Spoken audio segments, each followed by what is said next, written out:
nothing against Sun or any other network, but most networks don't do like CBC radio stories like that or CBC television. So we also don't get 64% of our production funded by the taxpayer. But you're not the public broadcaster, are you? What an answer. The Friends of Canadian Broadcasting, aka Friends of CBC, they are organizing protests across the country. The group claims Ottawa is trying to destroy CBC with budget cuts. They've rolled out a campaign on behalf of those who love the CBC, and the group held a rally outside the CBC building in Toronto today. Faith Goldie was there. She joins us in our Toronto studio now. Faith, you don't get the money because you're not the public broadcaster. That's a sensible answer, I suppose. Yeah, and I also... That's his only justification for taking my money, your money? Yeah, apparently. I should mention that most of the people involved in today's so-called protest were, in fact, CBC employees, so the people have spoken, right? Let's be very clear. These folks were out in the street to protest the loss of 657 jobs. Hey, I'm pro-job growth, so I get it sucks. 657 jobs are gone. But when you consider the fact that there has been a 60% increase in staffing levels over 7 years, even during economic crisis and downturn years, it's kind of hard to justify your time out in the streets. But, Brian, I'll tell you, I found one gentleman, if you can believe it, a lifelong CBC employee, and he tells me, well, it's because the CBC, well, is Canada, and, well, they just do it better. Take a look. I've been a long-time CBC employee. I grew up loving CBC. I was pleased to join the corporation. And I think CBC, in many ways, is what helps to define Canada.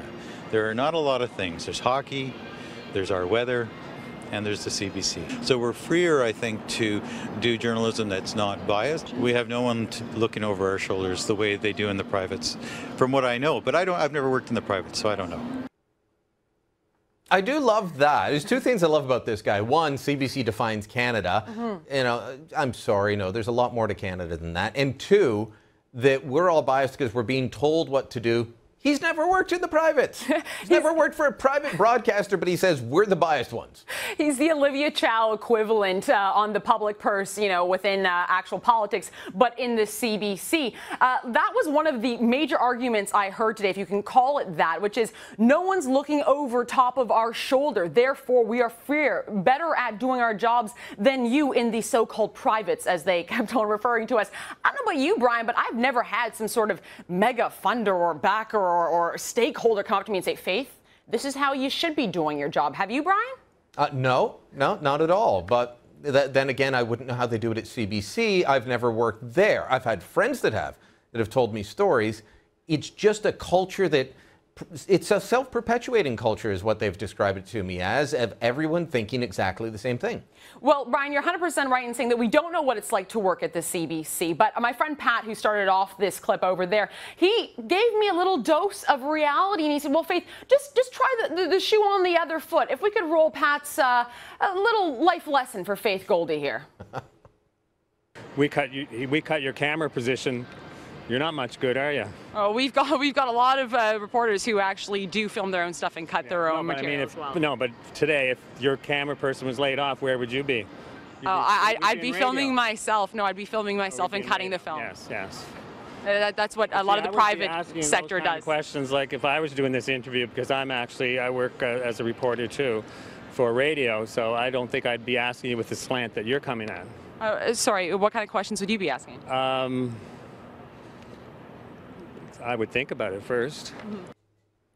Right, I'm not making it up. I mean, you look at some of our best reporters, Lisa Mrazek, Mia Gordon, Chris Sims. These are one-woman shows. When you see them folks on your TV, they've set up the camera. They've stood in front of the camera, written their own script, done their own research, and then go back to the computer, cut the footage themselves, and present to you what you see on your screens. I mean, it does not take a whole fleet. Why? These are the limited amount of resources that we are given because we have things like oversight and stakeholders to answer to. Budgets. Yeah, exactly. And I should mention the fact that the head honcho who was basically putting this whole thing together, a man by the name of Mr. Laurent, that what they want to see from us as Canadian taxpayers is a 39% increase per person annually for the CBC.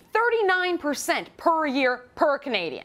Well, yeah, I'm absolutely willing. No, I'm not willing to give. In fact, well, you know, I'm on record. Sell the CBC. It's in that book I wrote. What were some of the other reactions you were getting from folks on this? I understand some people think CBC is like a transfer payment. Yeah, well, this is someone from the private industry, if you will, within radio. These are all media guys who I was talking to, by the way. No non-media folk there. Guy from out east who says, well, keep the CBC going the way it is, and in fact, give them more money because, well, transfer payments. Take a look. There's more than just Rick Mercer and George Stroumboulopoulos. If we're looking as a society to take care of everyone in the society, and I think that's what we need to do, then, you know, we have to be able to. This is the reason we have transfer payments to places that are, you know, outside of central Canada that are having trouble financially. And it's the same thing. I mean, we need to be able to provide for all the regions of Canada.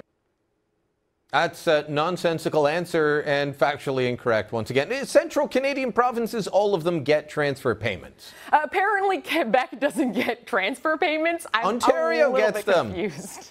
The two have-not provinces, right? Yeah, you know what? Let's be very clear. I mean, this is like a 0.6% of a cut that the CBC had to experience. And even Gian Gomeshi, in his infamous radio Moby soundtrack thing that he cobbled together, said the CBC can, in fact, do more with less. It's just a part of being part of the industry, essentially. And time again, when I ask so many folks, well, okay, so what's the mandate of the public broadcaster? To bring you the stories that other people won't cover. So does that include sports coverage? Well, so trim the fat there, folks. There's a good place to start. So you sold off your hockey rights. Keep it going. Keep trimming the fat until, well, we're dealing with something a bit more reasonable than $1.15 billion every year on our backs. All right, Faith, thanks for doing the job that I didn't want to do and going down to that protest today. Chat soon. Thank you, Brian.